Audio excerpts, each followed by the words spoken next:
Thank you. Oh, thank you very much. It's lovely to be here. How many of you were here for Mike Morrell yesterday? Just show of hands. Okay, this is going to be different. I'll just say the hair, just to start, right? Did you guys notice that? When people have books at the same time, you see them a lot of times. He still has the CIA hair, which, I mean, if I left, I'd change it personally, but this is just for you. This is my Southern California outfit. I don't know if it works or not, but in New York, it's very different. I am going to talk about foreign policy. I am going to talk about serious issues, but I'm going to try to make it a little bit light because, God, if you look at the headlines today, it's just, yeah, it is depressing. And I can't imagine what presidents like Nixon, when the United States really had a foreign policy strategy, when we were making the world safe for democracy, when we were promoting the NATO alliance, when we were making the world safe from communism, when we had Radio Free Europe and Voice of America, and we were promoting them as tools, if they were to look at the existential crisis that America finds itself in today, after we've won the Cold War, how would they respond? That's what this book is about. That does depress me. It does. And let me just throw some headlines at you, right? You think about the fact that President Obama just invited all of America's allies from the Persian Gulf to come to Washington for a summit, security summit, a week beforehand, finds out 4 of the 6 aren't going to show. Or you look at the fact that Netanyahu is not invited, and he comes anyway. We clearly need a travel agency to fix this in Washington, right? You look at the fact that the Brits, our special relationship, decide that they're going to join the China-led Asian Infrastructure Bank. When we tell them not to, a direct competitor to the US-led World Bank, and says, well, yeah, we'll become founding members because, well, what are you going to do about it? Or when the Turks, our NATO ally, tell us that they're going to buy Chinese missile systems after we tell them not to, or the Dutch, our NATO allies, say that they're going to use Huawei for their internet backbone after we tell them not to. Have you guys ever experienced this? From American allies around the world? I mean, I know American allies. I was yesterday in New York. I was this morning in New York. In case I run down a bit, you know why. Yesterday, Kevin Rudd, my dear friend Kevin Rudd and I, were at the Asia Society sparring together. He was the Australian Prime Minister, and that's a key ally of the United States. When I talk to him, when I talk to the Singaporeans, the Japanese, when I talk to the Canadians, when I talk to the Brits, the Saudis, the French, the Germans, the Israelis, these are American allies around the world, and they're all saying, are you guys committed to us as allies? What do you want in the world? And they're hedging, right? That should unnerve us. And I'll tell you something else that should unnerve us.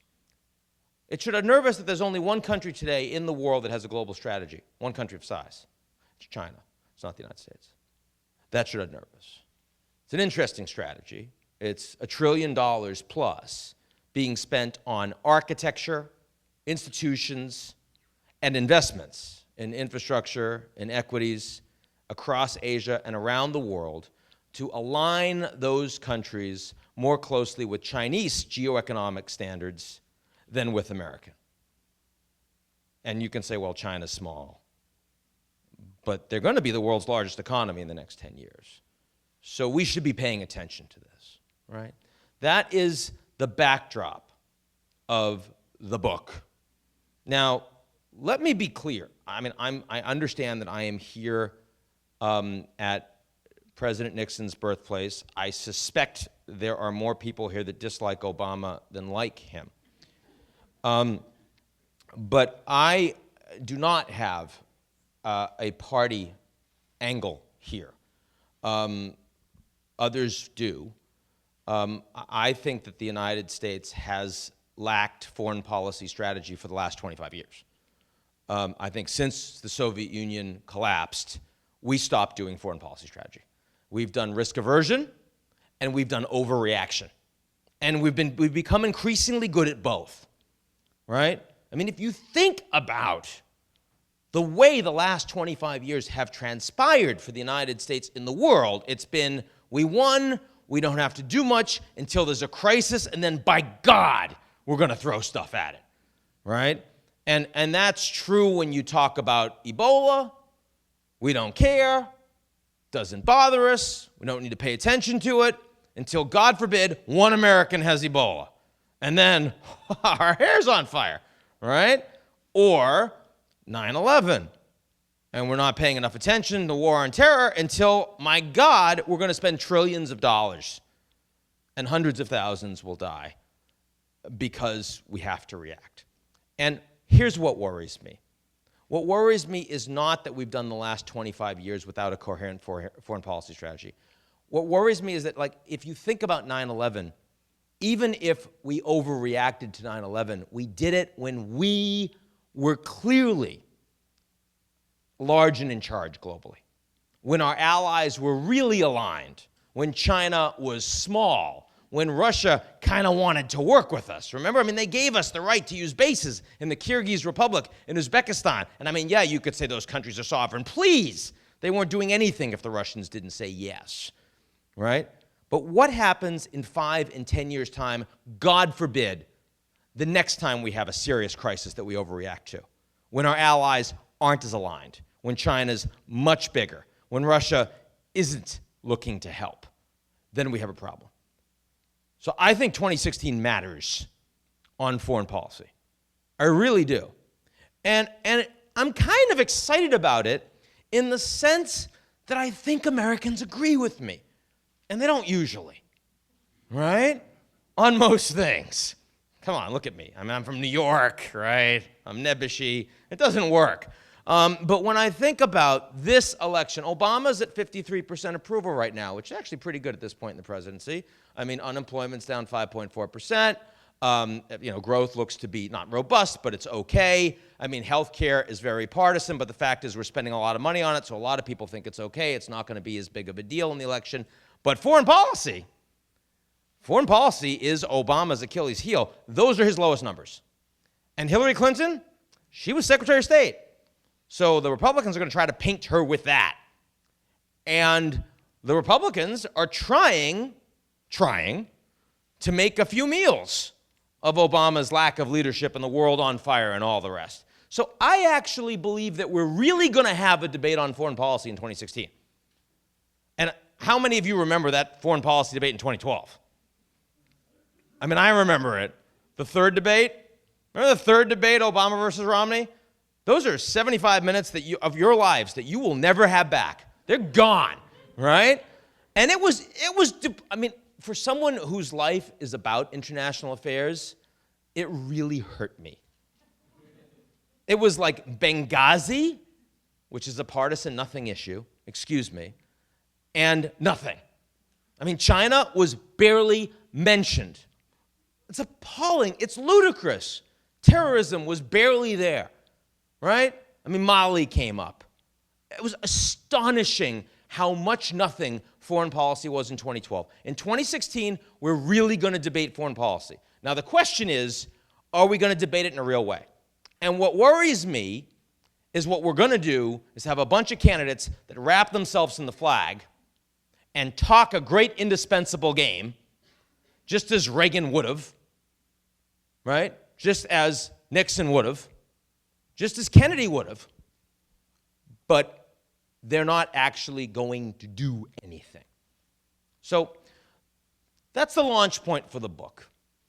And in questions, I'll talk about whatever you want. We can go anywhere around the world. But let me at least outline for you in a few minutes the fact that I think we do have options and what these options are. Because, I do believe that America is not in decline.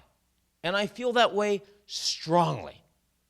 You look at the role of the US dollar, which is in 80% of all financial transactions in the world. The US dollar, the world's reserve currency. This is a country in decline. You look at Chinese worth anything who want to buy real estate in this country, who want to invest in US equities. This is a country in decline. Who want to go to American universities. This is a country in decline. You look at the world's largest energy production, right? Oil and gas. Food production. technological innovation, great demographics. You even look at the fact that you project the US and Canada and Mexico as NAFTA markets to 2050, you get like 600 plus million. You project China to 2050, you get less than 1 billion. And then you start realizing the US is a country in decline? No. But our foreign policy influence is in decline. There's no question. For the reasons that I mentioned, and because we don't want to do as much. Because we understand that the world on fire is not the Northern Hemisphere here, right? We've got Mexico, Canada, and 2 oceans. That's a fantastic neighborhood. Turkey would love that neighborhood. Mexico, Canada, and 2 oceans. Those are the geopolitics you want, right? Iraq, Syria, 2 million refugees across your border into Turkey. That's not a happy neighborhood. Even well-governed, and Turkey isn't, that wouldn't be happy, right? The U.S. can screw up a lot in this geopolitical environment, and the U.S. dollar still looks pretty good. So that's the starting point. But I do believe that as the world's only superpower, we actually do not find ourselves in a corner. We don't find ourselves with only one path forward. And I can't stand the fact that the people on Fox News and MSNBC and the people on your favorite blogs and the people writing your favorite books will tell you that we only have one option and everyone else is a boob. Because those people don't respect you. They don't respect me. They don't respect the fact that you can have a plurality of views and a real debate in this country and not just yell at each other. And that is a serious problem in this country, right? So I lay out in this book what I believe to be the strongest possible cases for 3 very different paths for the United States of America forward. Actual paths that a leader of the U.S. could take. And I believe that a leader could actually take them because as busted as Washington is, as fraught with partisan politics, as challenging as Congress is, as gerrymandered as American districts are, the fact is that the American president can do a lot in terms of foreign policy. And the fact also is that foreign policy is not hugely partisan in this country. You've got people that are hawks and doves across the Republican and Democratic parties.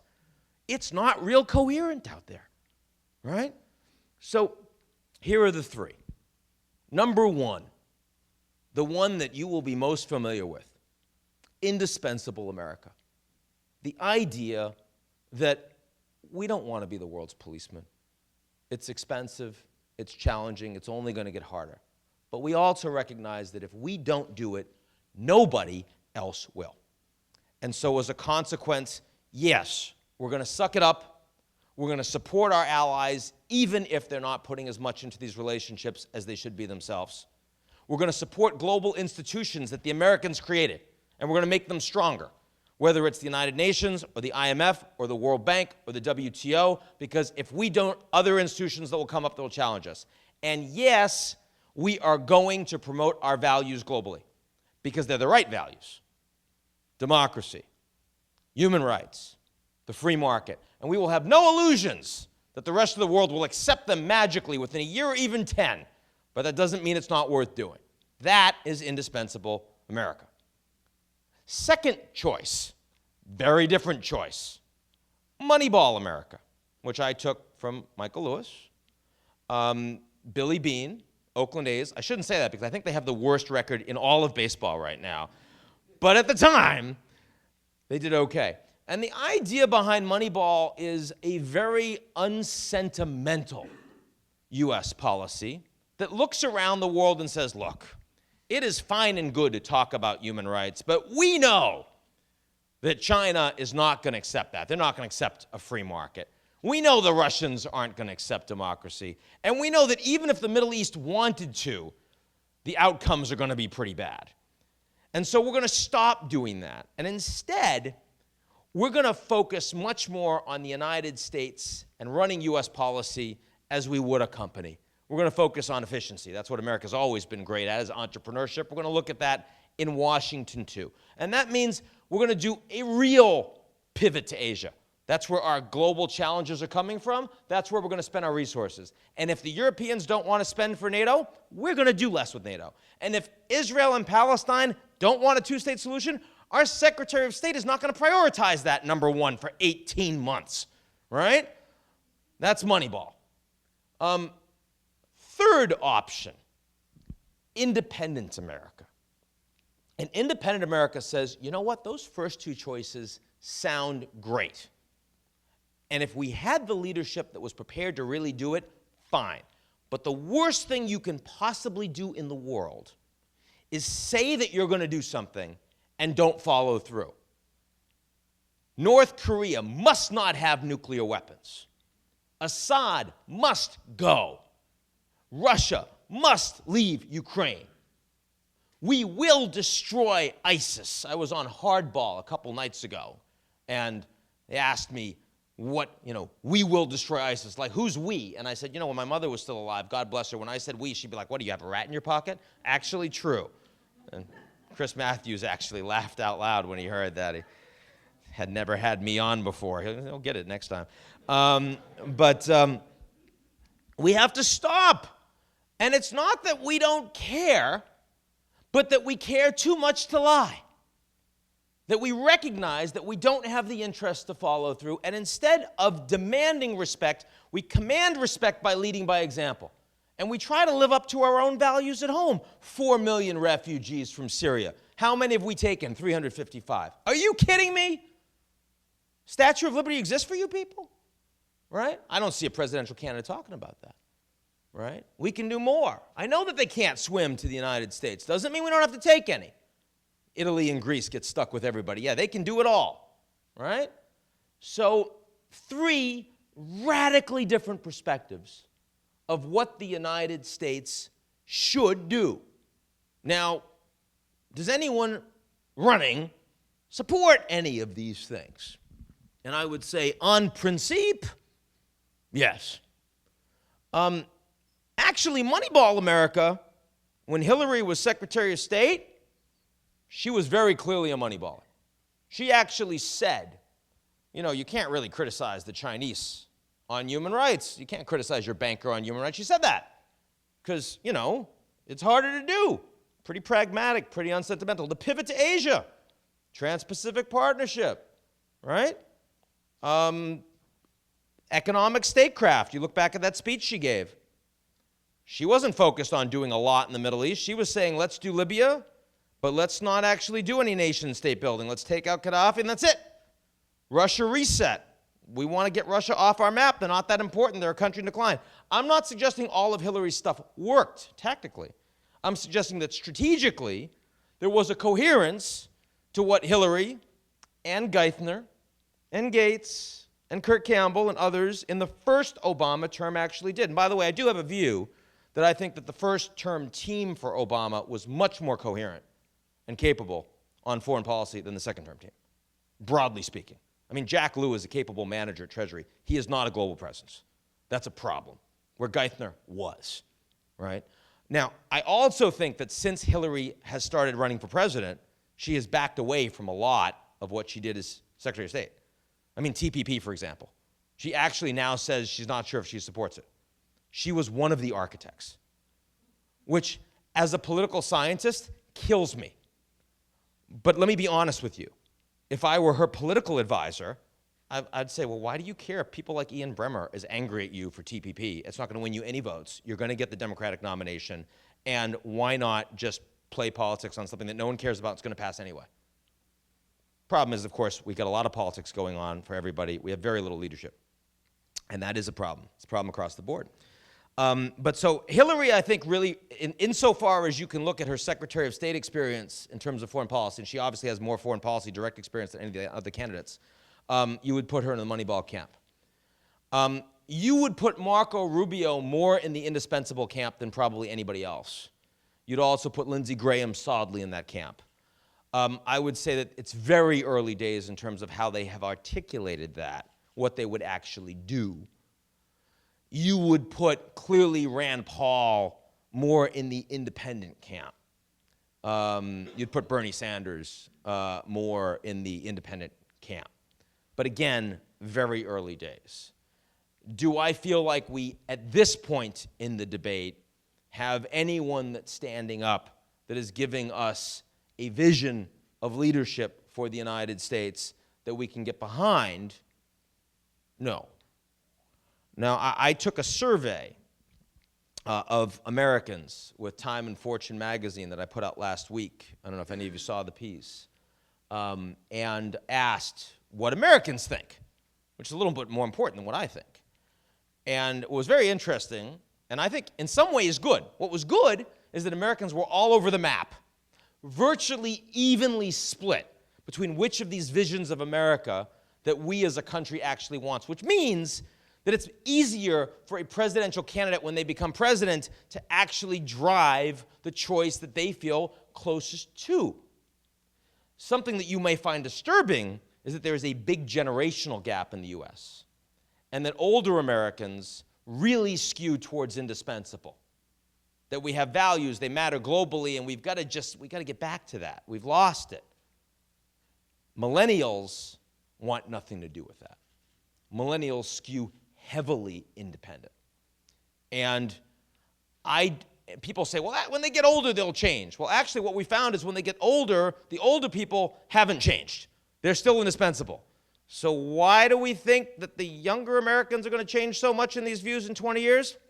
And they're going to start taking these positions. Now, in the end of the book, I talk about which one I support the most. And I'll tell you right here which one I come down with. And I did not know when I was writing the book what I was going to say. And I didn't want to say anything. Because what I really want is the debate in the country. I don't want to tell you what to do. The one I came down with at the end was independent.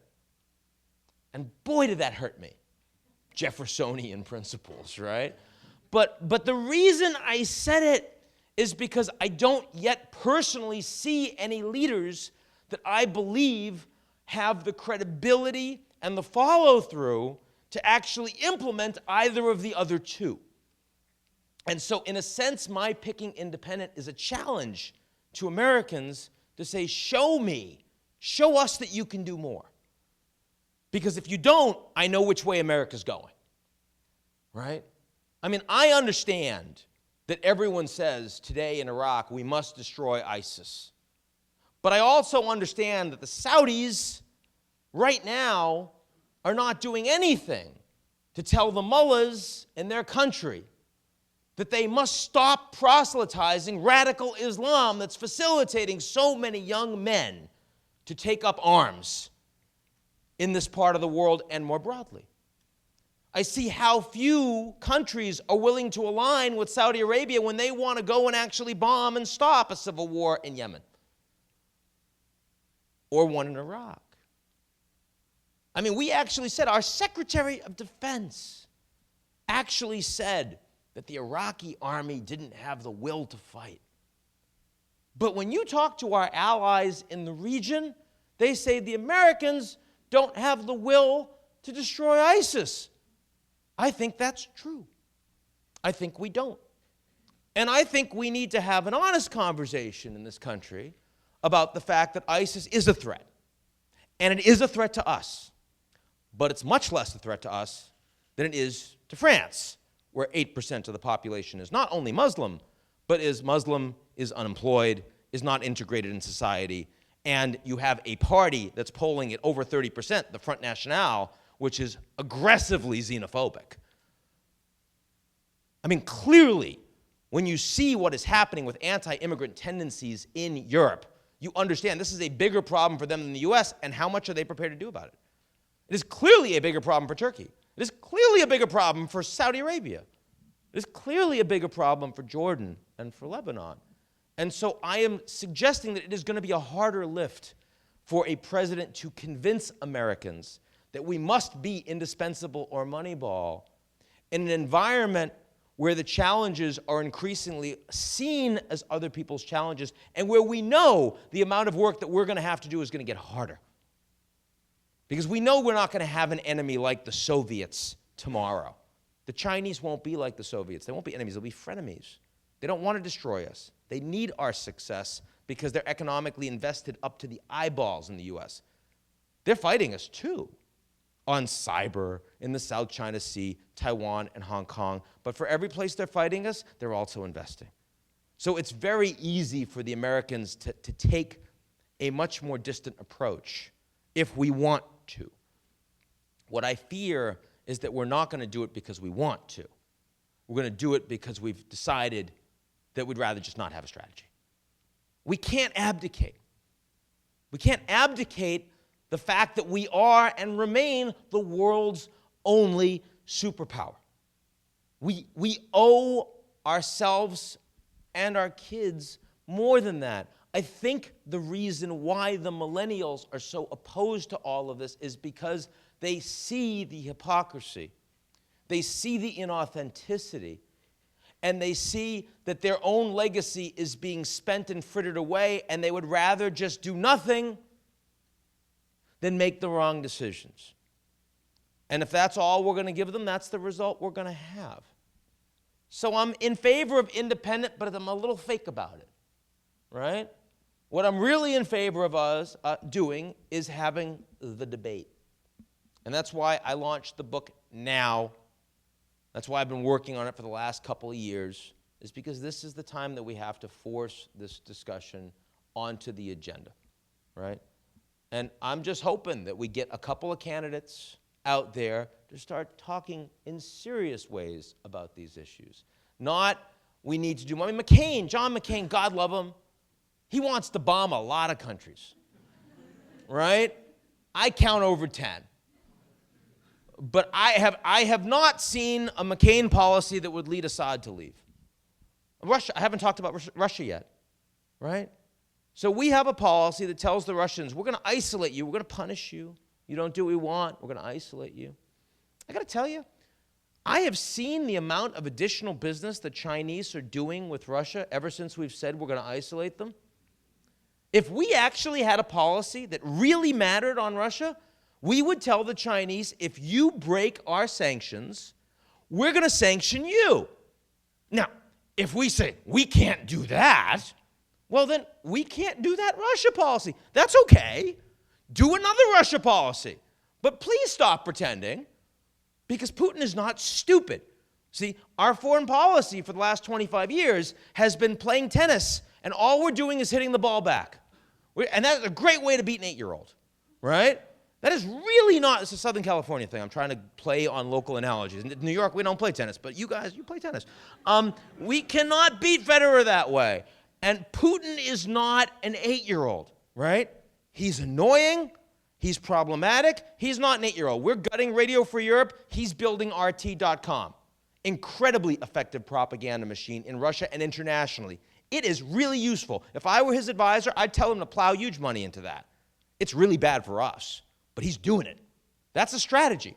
That's a strategy from a fairly weak guy, but with a really strong hold on Russia. And I got to tell you, we're not going to punish Putin without him reacting. And we're not going to isolate him because he's too big. And we have to come to terms with that. So we have to decide how much we're really willing to pay, how much we're really willing to pay on the ground in Iraq and Syria and Yemen and Libya and Russia and Ukraine, and for our allies in Asia. We don't really have to decide if we don't care about the Canadians, because 70% of their trade is with us. So we can ignore Canada and Mexico, and they have no choice. I was in Mexico a few weeks ago. I met with one of the former ministers of finance, and he was very pleased and proud about how Mexico is one of the most open economies in the world, and they have 30 FTAs with all these other countries. I'm like, that's fantastic. 80% of your trade is with the U.S. You know what? Have a party with those FTAs if the U.S. has a problem with you, right? It's going nowhere. So we can ignore Mexico and Canada if we really want. I'd rather we didn't, because it's fairly easy to make them satisfied. But if we want to ignore countries, those are the ones to ignore. We can't ignore the other ones. We can't ignore China, what China's doing globally. We can't ignore the Russians. We can't pretend to just say these are our values and not actually follow through on them. So those are my ideas. That's a bit of the book. That's where I'm coming from. I hope you found this somewhat provocative, useful. I think you'll like the book. I mean, at the end of the day, you know, what I think is important is that people individually read it, engage with it, and decide. Have coffee table conversations, have dinner conversations with your friends, with the people you trust, and say what you believe. Because I think that there's no one right answer here, but I know what the wrong answer is. And you know, it's very clear that the last 25 years of not making a decision, first few years didn't really cause problems for us. Now it's starting to cause problems. And it's going to get worse. So anyway, 2016, here we come, and that's superpower. I hope you found this worthwhile. Let's take some questions, yeah? Thank you, Ian. Good. Ian has agreed to answer some of your questions. I'd like to start out by asking, Iran and ISIS represent two sides of the Sunni-Shiite divide. Which is a greater threat to U.S. interests?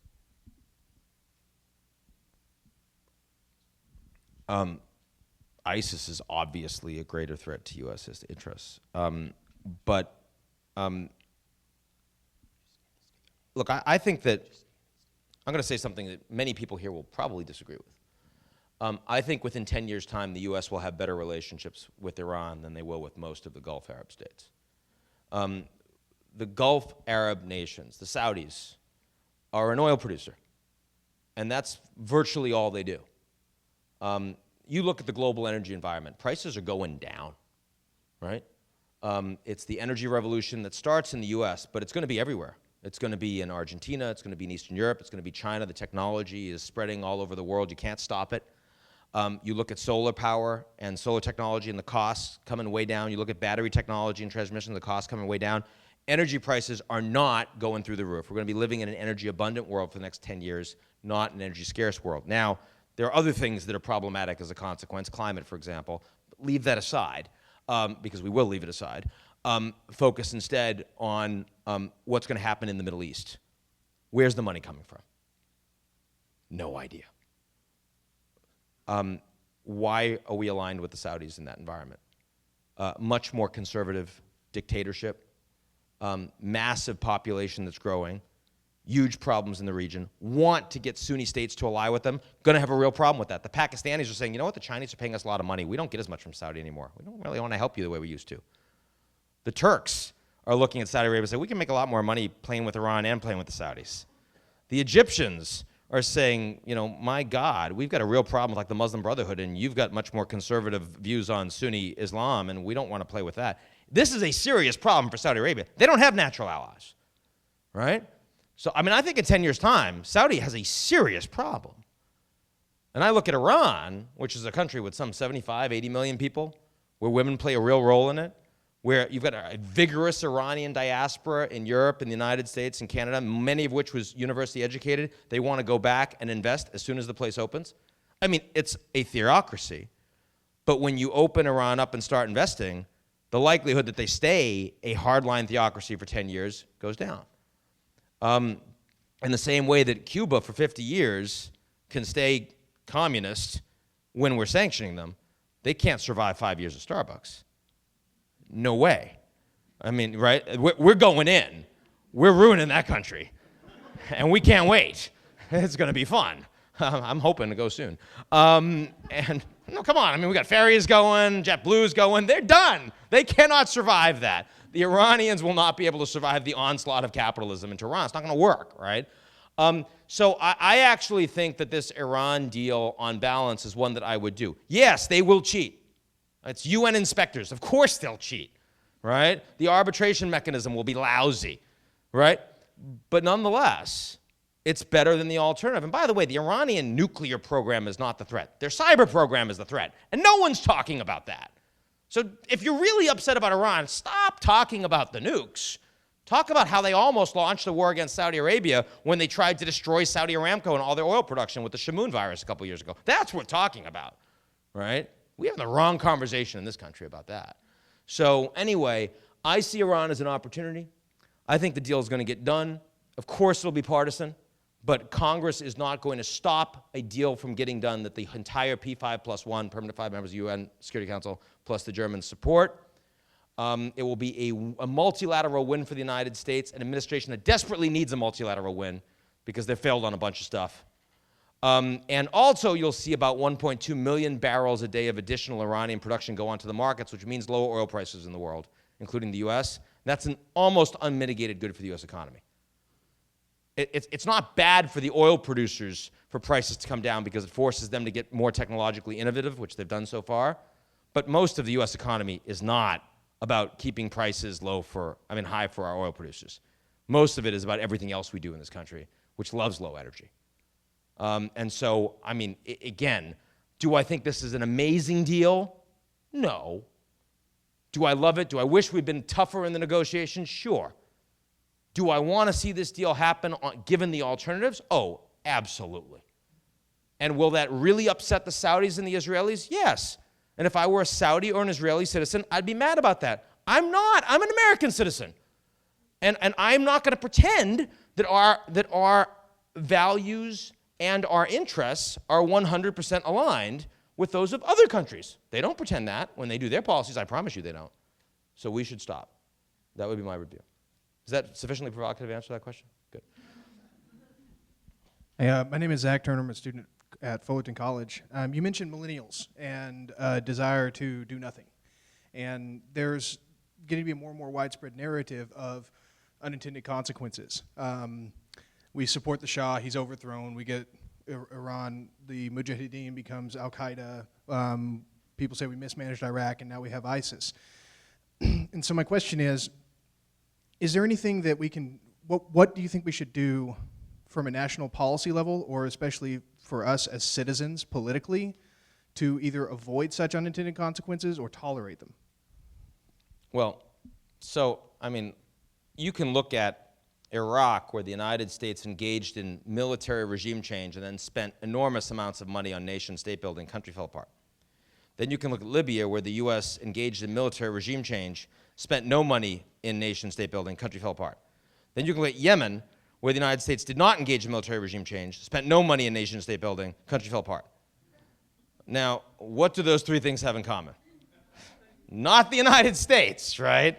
So the first thing I want to say is I think that we have a bit of a psychosis in this country in believing that our influence is what is moving the needle on all of this stuff. I do believe that U.S. policy matters, believe me. But I also think that the determination of whether or not China at the end of the day does or does not succeed is largely going to be made by the Chinese on the ground, and not by what American policies we happen to put in place. So I think that the ability for the United States to do less and not be necessarily blamed for it, particularly as it's very apparent that there are lots of other actors that are very engaged and involved, I think that's fairly clear, will become more clear. But I also think that doing nothing is not the right answer. So first of all, even if the U.S. was going to take an independent approach on Iraq and Syria, the U.S. would still clearly be engaged in extensive surveillance of people involved in the al-Nusra and Al-Qaeda and ISIS and the rest. And they still would have taken special forces to try to whack that CFO of ISIS when they had a shot at him a week and a half ago. And I suspect they'd still be using drones in places where they think they can get an actor that is potentially a direct threat to the United States. What they will not be doing is providing leadership to engage in bombing more broadly in Iraq or in Syria. What they'll not be doing is talking about 10,000 boots on the ground in Iraq, which looks like a slippery slope. Again, a tough argument. I mean, I feel for Obama on Iraq and Syria. He was elected as president in part to get out of those places, right? He was a first-term senator. He did not do foreign policy. That was not considered a problem. That was considered, when he was elected, actually a plus. And he's trying to both say we're going to fight ISIS, but also trying to convince other countries that the U.S. is not going to do X, Y, and Z, because he knows that if we don't say no boots on the ground, that why are other countries ever going to say that they're going to do more? And yet, you know, the alternative to that is, have you ever heard the Chinese, when they talk to the Philippines, and they say, we're angry with you about what you're doing in the South China Sea? Have you ever heard the Chinese say, just to let you know, we're definitely not putting tanks in the Philippines? They would never say that, you know, because they want you to wonder a little bit, right? The Americans were saying, no, we're not. It's really hard to do this risk-averse, no foreign policy strategy thing in a Middle East that is clearly exploding and is going to get much worse. Clearly, as the world's only superpower, we're going to get a certain amount of blame no matter what. But a certain amount of blame when you're the biggest, you're going to get blamed if you do it. You're going to get blamed if you don't. You're not there. The allies say, where'd you go? You're there. They're saying, you're screwing it up. I mean, Madeleine Albright, who I adore, I was with her a couple weeks ago, and she talked to me. She has this theory that she calls the Karzai effect, which is that people get really mad if you lose a lot of blood in a place, and then on the way out, the guy doesn't even say thank you, right? That's the Karzai effect. And there's a lot of Karzai effect going on in the world, given the geopolitics blowing up, and that the United States, right, is still the big kahuna. But I don't think that should be the single biggest driver of American foreign policy.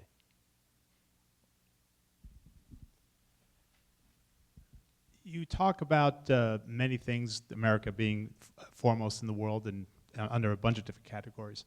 One of the problems that I have right now that I don't think you mentioned in your talk just now is the problem that, from my standpoint anyway, we don't have really a choice as to who is going to lead and who's going to go into office. I know in California, my vote really is not going to matter from a Senate or a presidential standpoint.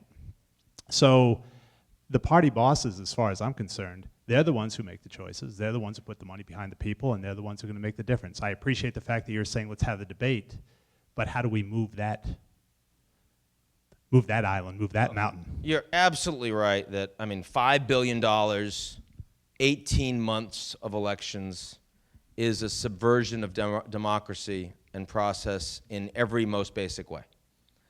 The importance of special interests, the reality of the way the electoral process is conducted, the reality of the electoral map, demographic segregation, all this sort of thing. I agree with everything you said. But that's talking in a very narrow way about who the next president is. I am less interested in who the next president is than what are the issues that are being described and debated by those candidates that informs the conversation we're having. And those are the things where individuals matter. Not just me writing a book, but influencers, people with access to blogs and social media, people that form committees, people that talk to folks that donate a lot of money, people that donate a lot of money themselves. These things we do have a country where it's a very messy and loud and pluralist place. And, I accept the fact that you can be as angry as you want. You are probably not going to make the U.S. healthcare system get paid for properly. Because between the AARP and Big Pharma, you just can't fight that. And after the Newtown massacre, again, I don't know how you feel about gun control. I don't really care. Fact is, you're not changing that. If Newtown's not going to change it, nothing's going to change it, right? But we're talking about foreign policy here. And on foreign policy, you do not have those kind of vested interests. In fact, I know half of America's Fortune 100 CEOs, personally. And I know that they're all pretty angry about the fact that the U.S. doesn't have a foreign policy strategy. They'd like to fix this. So big money is actually aligned with having a real discussion here. It's just that thus far, the candidates haven't really seen it as in their interest or really moving the needle. So yeah, you may not be able to affect who the next president is, but I think we can affect what issues are actually salient and being talked about. And I think we already have. The fact that Obama's at 53%, but his foreign policy ratings are in the 30s, I think that's us. That's us actually saying, you know what? This really isn't working, and we want you to do something about it. And me writing this book, I wasn't intending to write a book about this. If you look at everything I've done in my history over the last 20 years, I don't write books about U.S. foreign policy. I don't get my hands in this. I was with Brian Lehrer the other day on NPR, who lives down the street from me in New York. And he said, Ian, I was very surprised with your conclusion. He said, because all of your corporate clients, they don't really want that, do they? I'm like, well, who cares? My corporate clients are not asking me to lobby for them. They're asking what my analysis is. That's why they pay us. So that's why we're having this discussion. I'm much more optimistic that on foreign policy, where you truly don't have a left versus right, where you truly don't have this clear Democrat-Republican divide, where usually it's not what drives the debate for the U.S. foreign policy, for the U.S. election, I actually believe that we could get things better with a new president in 2017. I do. Do I think that you're suddenly going to have one of my three choices neatly wrapped up in a bow? No, of course not. That's not the point. But could we stop doing incoherence where our allies have no idea that we're standing for them or not? I mean, what I see now, if you're in a relationship, a husband, a wife, or your family member, and something has changed, the relationship has changed, and you know this person really well. They come home, and you say, honey, what's wrong? And they say, nothing. Everything is just fine. Well, number one, you know they're lying. And number two, you actually assume it is much worse than it is. It's cancer. It's an affair. Right? Who knows, right? Because we're not actually, something has changed. America's role in the world has changed. Our views, our relationship with Israel, our interests with the Saudis, our interests with the Brits, with the Japanese, they have changed. But we have told them, no, no, no. Democracy, human rights, free markets, red lines, we're there for you. That really doesn't work. I do believe that in 2017, we could have a president, whoever that president is, that could do better at that. But I absolutely believe that we, the American people, have to play a role in forcing that to happen.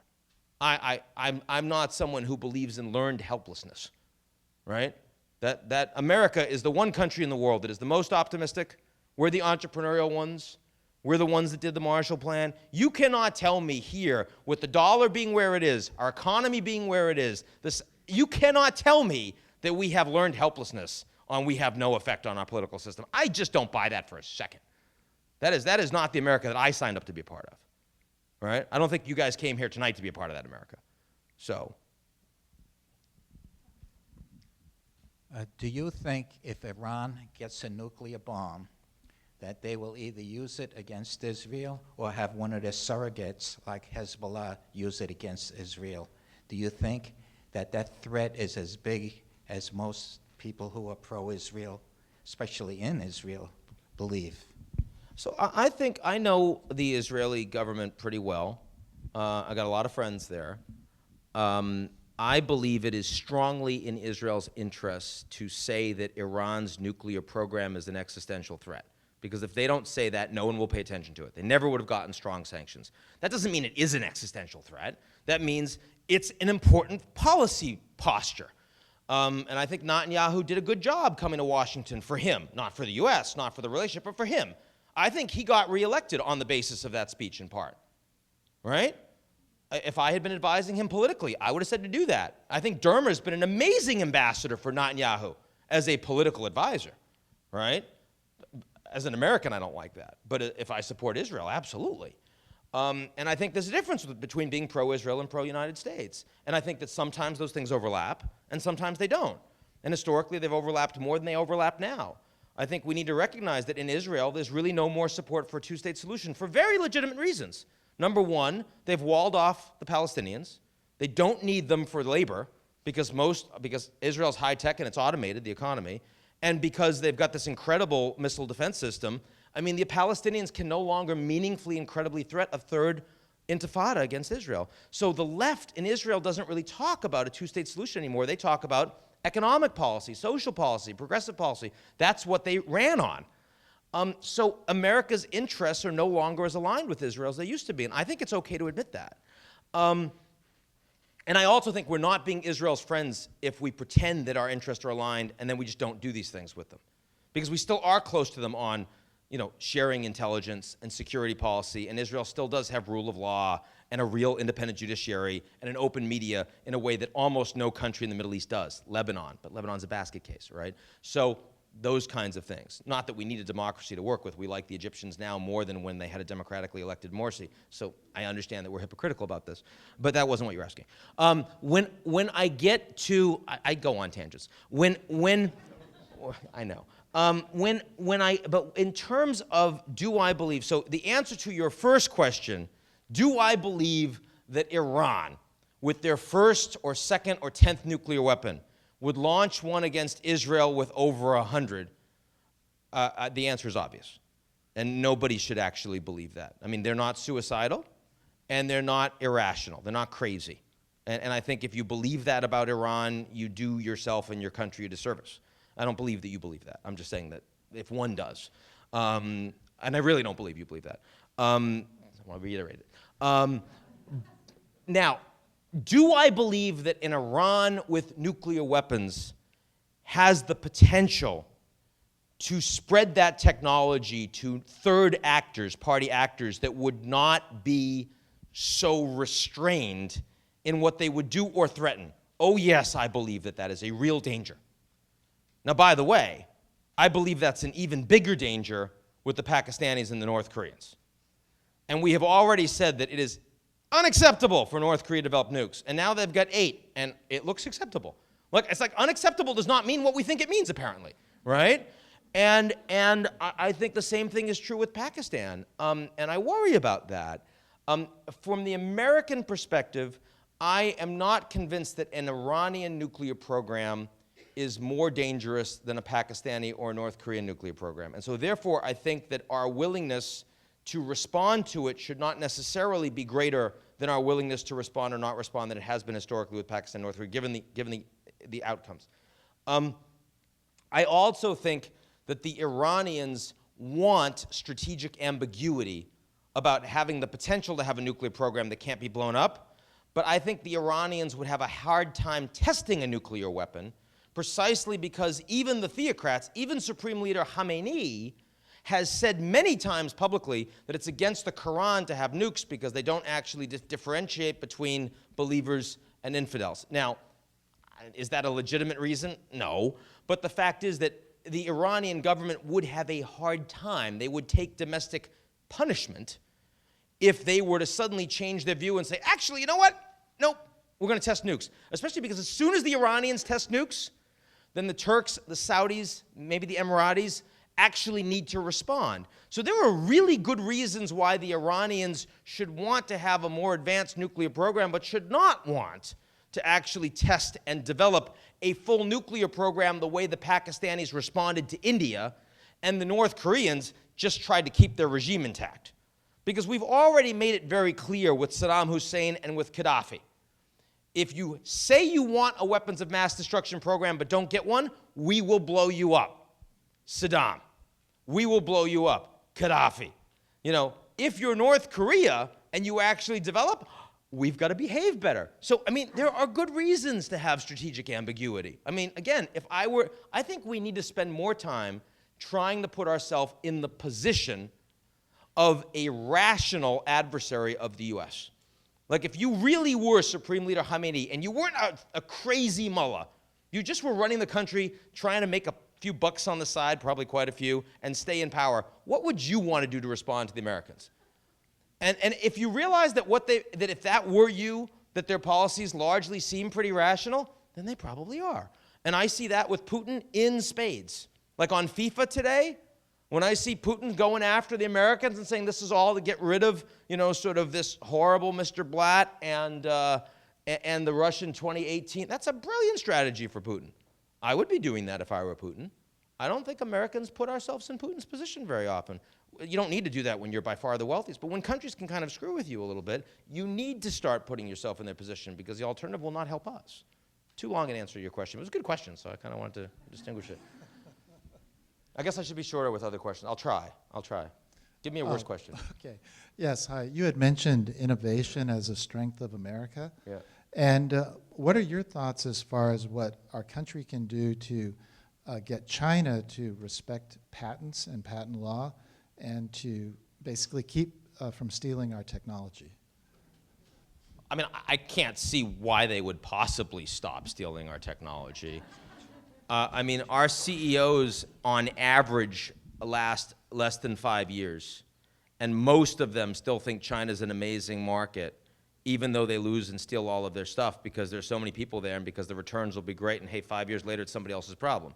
So, I mean, as long as the American corporate perspective is driven by short-term shareholder return, it's going to be hard to get the private sector to support those kinds of policies. That's the first point. I think the thing that will ultimately make the Chinese respect patents and rule of law will be as the Chinese become wealthier, there will be a larger percentage of Chinese in China who want rule of law to protect their own patents and innovation from other Chinese that are well connected, and they will demand it.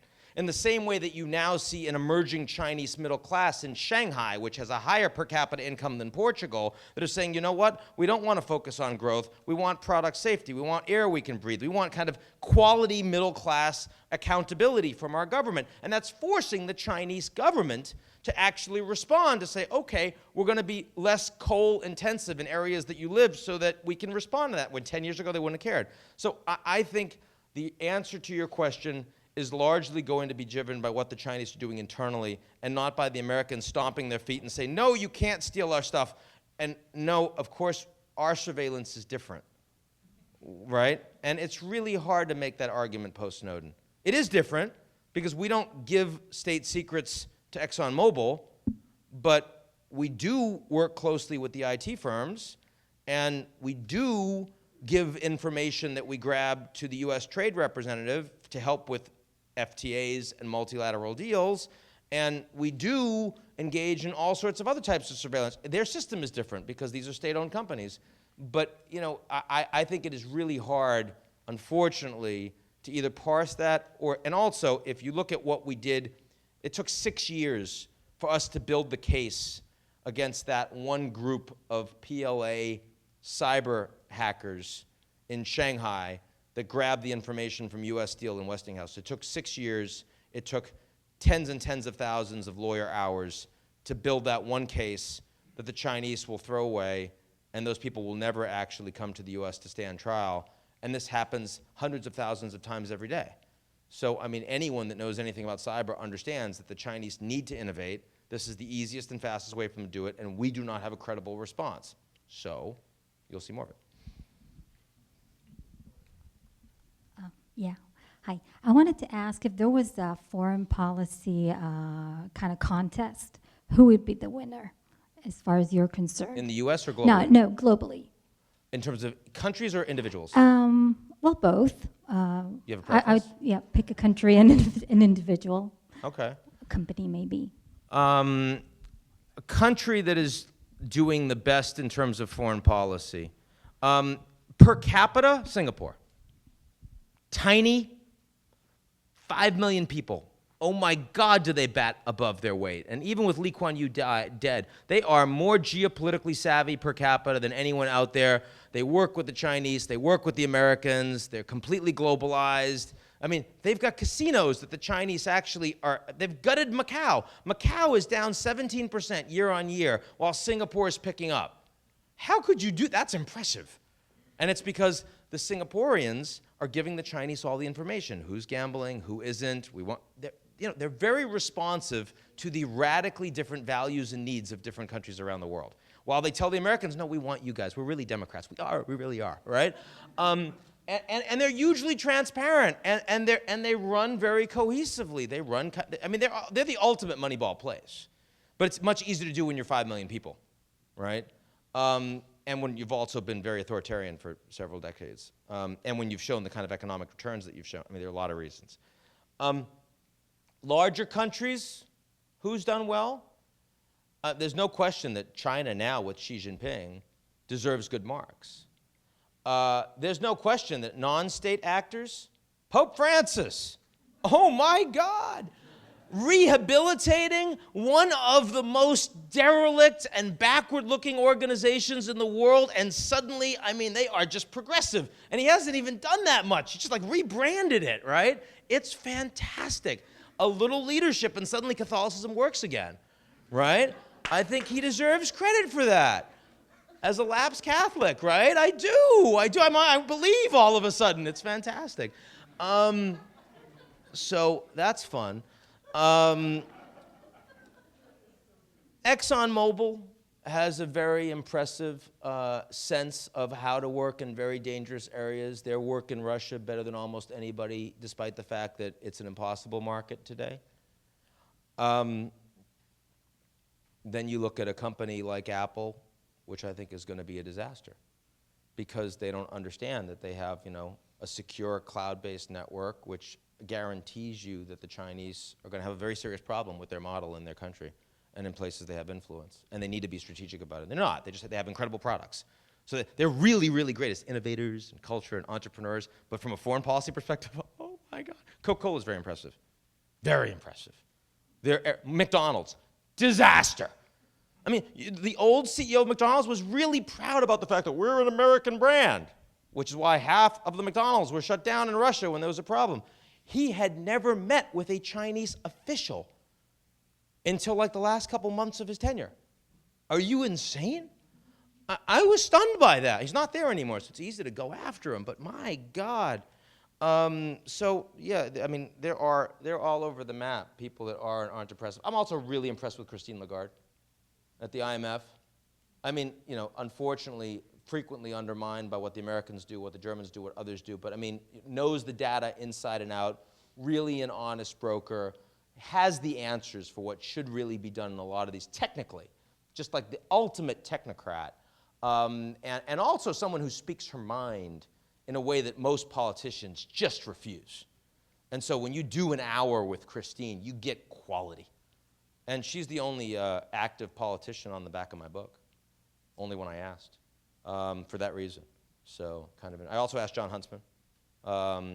He's not serving, but if he were to serve, the guy was Secretary of State, was ambassador to China under Hillary, but he was Republican governor in Utah. He was deputy U.S. trade rep. He knows the business community. He speaks fluent Mandarin. He can work both sides. That's a lot. And I've written articles with him, New York Times, Fortune, a couple other places. I can tell you, this is a guy that when we're drafting articles, not once has he tried to make me change a point because of politics. It's purely trying to get to the right answer. That's impressive. It's also why I can't win. But it's impressive. No, but he knows it. He knows it. And having that level of self-awareness as opposed to I need to run for the presidency as a vanity project yet again, right? Which, you know, is what half of them are doing or more, is also a problem. So, great question. Thank you. Isn't our foreign policy inevitably going to be tied to domestic and fiscal policy? And by that I mean, you know, we can demonize President Obama. He's basically independent. If there's any policy, it's independent America, which is really sort of code maybe for neo-isolationist America. But in fairness, if we don't get our fiscal house in order, and by that I mean this little simplistic entitlements, you know, that's why our defense budget is shrinking, right? Is because every year we spend more and more money on entitlements. No one's prepared to raise taxes. We still have huge deficits. And if we don't address our fiscal house, inevitably we're not going to spend the money it takes to remain a global power. Okay, to remain the indispensable global power. So two quick response. I mean, I understand the point you're making, and I am sympathetic to the emotion that's behind it. But let me respond to it. Let me parry it two ways because I don't really agree with the specifics. The first is that I'm not in any way convinced that Obama is an independent America supporter. I think Obama is a very incoherent American supporter. I think that if you look at U.S. policy in Russia, Ukraine, we've been the ones driving the sanctions much harder than the Europeans have. An independent approach would look at Russia and say, Ukraine is not an ally. This is not our problem. We don't want, an independent would be like, reset, get out of here. Let the Poles worry about this. If the Brits don't want to spend their 2% of their money on defense, why should we be taking this hit? I mean, I think that the United States policy today on Iraq is very far from being independent. It's getting sucked in, actually. I think that U.S. policy, the number of drone strikes we've seen from the U.S. has gone up a great deal. Weaponization of finance. Look at FIFA. I'm actually proud of what we're doing on FIFA, right? I mean, the Europeans weren't going to do a damn thing. No one else was out there, and only the Americans, finally, the American legal system, the IRS, the FBI, they get up and the Attorney General, and they say, that's it. We're done with this. We're taking you guys down. And that's a much more, FIFA was an indispensable approach, frankly. But the problem is we're just all over the map, and it's all responding to individual crises in an opportunistic way, and I understand that, but it has to be bound together by a strategy. One of the things that disturbed me most about this book, about my book, when I put together, Susan Rice was putting out her national security document, which a lot of people said we really needed, And it was supposed to be last spring, and then last summer, and then finally it was in like October she finally came out. And does anyone have a copy of my book here? Anyone have one? Oh, can I grab it? I'm going to read you a little quote, if I can find it. It's so disturbing, it's worth it.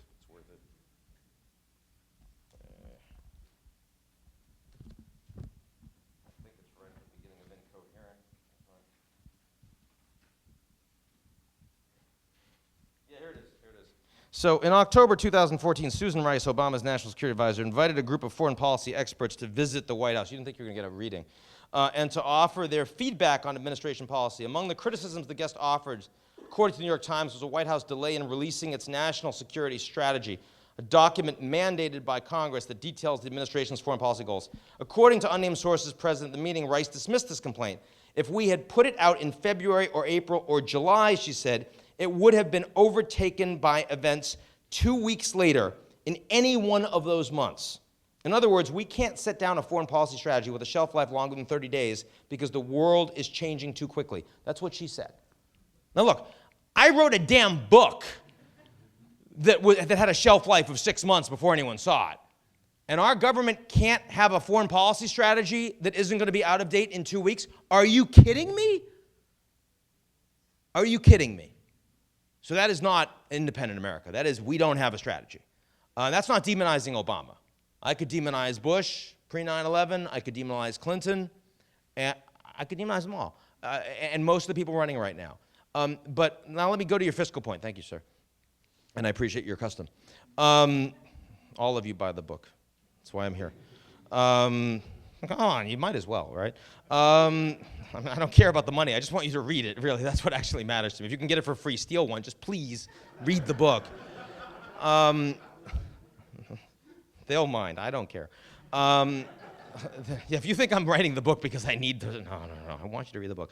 But the fiscal situation, no, come on. The United States spends 37% of the entire world's defense budget is spent by the United States.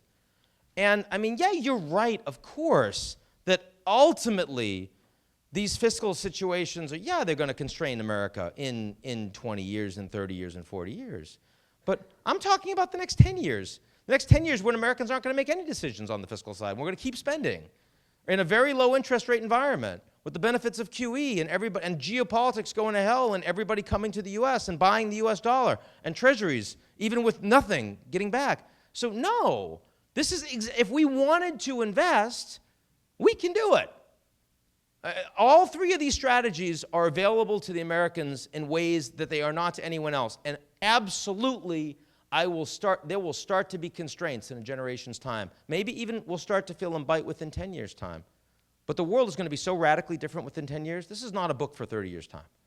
In 30 years' time, we're going to go talk about 100 different things. Talk about climate change in 30 years' time. Don't talk about this. This is for the next president. And no, I truly don't believe we're going to be fiscally constrained in the period of the next president. Maybe we should be, but we won't be. We have time for one more question. Okay. Okay, so my name is John Fraser. I'm going to ask about the Internet and Trans-Pacific Partnership as well as international anarchy. So I'm curious if with the age of the Internet and items like the Trans-Pacific Partnership and other major trade agreements, if we're going to be able to sustain a condition of international anarchy, or if you believe there needs to be a greater global order to actually control that kind of thing. What's the direct connection? I mean, why do you bring up the TPP? Why do you bring up the TPP in that question? A lot of the elements of the TPP that pertain to governing ways that are domestic in the United States. At least a lot of fears have gone out about that. There hasn't really been a whole lot of actual information. But a lot of the fear domestically is that it's going to control American democracy in a way that we wouldn't put control on ourselves. Yeah, I'm a fairly strong advocate of the TPP. The Trans-Pacific Partnership, this is the trade deal that, if done, would involve 40% of world GDP. It would align countries like NAFTA more tightly to the U.S., but also to other countries that are closer in their economic models to the U.S., like Singapore, Japan, Australia. it would not include countries like China or India or Russia because they don't agree with the Americans on these values. I think that in a world where the United States can't get global trade agreements done because countries are too different, like the Doha round is dead, and where the Chinese are building multilateral trade agreements that directly undermine US-led global standards, then it's very important for the United States to build alternatives, to strengthen the IMF and to build the TPP. Now, it is true that the TPP is somewhat opaque, and it's also true that globalization has historically gutted American labor. I think the TPP will, on balance, be bad for US workers in the manufacturing sectors because corporations will end up importing more into the US, including American corporations first and foremost, because they like it. I think it'll be generally good for US farm labor because agriculture will be more, other markets for agriculture will be more open to the United States, like Japan, Australia, and the rest. Those tariffs will come down. And so that probably is slightly negative for US labor, which is one of the reasons why Elizabeth Warren and Krugman and the rest oppose it. And if it were purely only on economic basis, I would say conservatives should support TPP and progressives on balance should be mixed to negative. But those are people that have no understanding of politics. If you bring in the China factor, then suddenly it completely tips to support TPP. Because the one thing you don't want is in 10 years, the Chinese to build relationships that suddenly make the RMB more of a basket currency, taking away from the exceptional privilege that the US dollar has had, which undermines all of our standards of living by a very large margin. Or the Chinese being able to build Chinese internet standards and internet infrastructure. I mean, they're building fiber as part of this Silk Road network. Why? Because they want their companies, their state-owned enterprises to benefit, not the Americans. That is so much bigger. Because American labor is being more gutted by automation and educational problems than it is by globalization today. This is not 30 years ago. So again, I'm sympathetic on the economic merits to Warren and others. I'm not sympathetic at all to the fact that they refuse to recognize. I mean, I'm a political scientist. I recognize economics. I don't think it's fair when economists refuse to recognize my field, right? And I call them on that all the time. So that's the answer to your question, and I guess we're done, but I'm going to go out there and sign some books, come up and say hi, and I hope there'll be a long line. Thank you all very, very much. Thank you very much, Ian.